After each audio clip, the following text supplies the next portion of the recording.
आरव चिल्लाया। मैंने तुम्हारा आईना तोड़ दिया। मीरा हंसी। हाँ, और उसी से मैं हजारों जगह जन्म ले चुकी हूं। अचानक आरव के हाथ का निशान तेज चमकने लगा।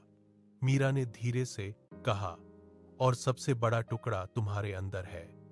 उस रात के बाद आरव कहीं दिखाई नहीं दिया। कुछ लोग कहते हैं कि वह आईनों की दुनिया में वापस खींच लिया गया। और आज भी अगर आप रात 3 बजे आईने में बहुत देर तक देखें तो कभी कभी आपको एक लड़का दिखाई देता है।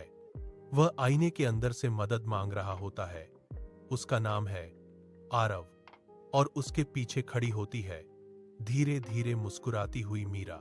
आरव के गायब होने के बाद कई साल बीत गए। शहर के लोग धीरे धीरे उस डरावनी घटना को भूलने लगे।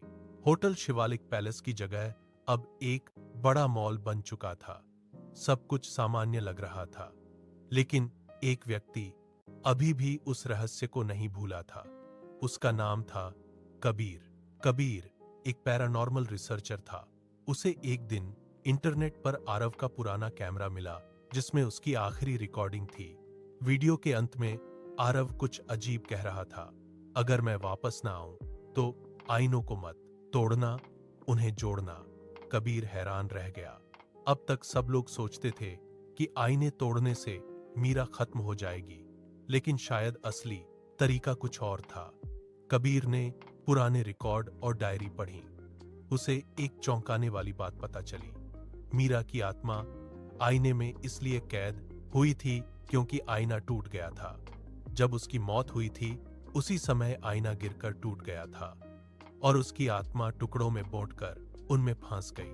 मतलब जितने ज्यादा आईने टूटे उतनी ही उसकी आत्मा फैलती गई। कबीर ने एक बड़ा फैसला लिया। उसने शहर भर से पुराने आईनों के टुकड़े इकट्ठा करना शुरू किया। कई महीनों तक उसने यह काम किया। आखिरकार उसने एक कमरे में हजारों छोटे छोटे टुकड़ों को जोड़कर एक बड़ा आईना बनाया। वही आईना जो कभी मीरा का था। उस रात कबीर उस आईने के सामने खड़ा था। घड़ी ने 3:00 बजे।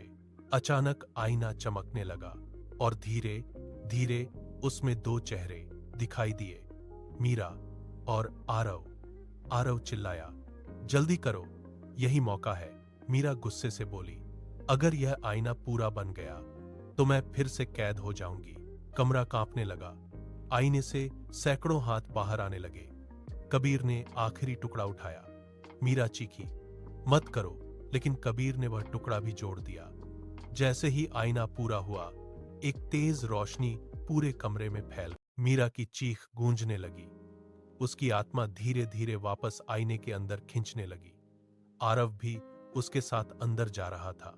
आरव ने कबीर की तरफ देखा। वह मुस्कुराया, अगर मैं बाहर आया तो मीरा भी बाहर आ जाएगी। कबीर चिल्लाया, नहीं, मैं तुम्हें बाहर निकाल सकता हूं। लेकिन आरव ने सिर हिलाया, किसी को तो यहां रहना होगा ताकि वह फिर कभी बाहर ना आए। और अगले ही पल आईना पूरी तरह शांत हो गया। सुबह जब पुलिस वहां पहुंची, कमरे में सिर्फ एक बड़ा आईना था।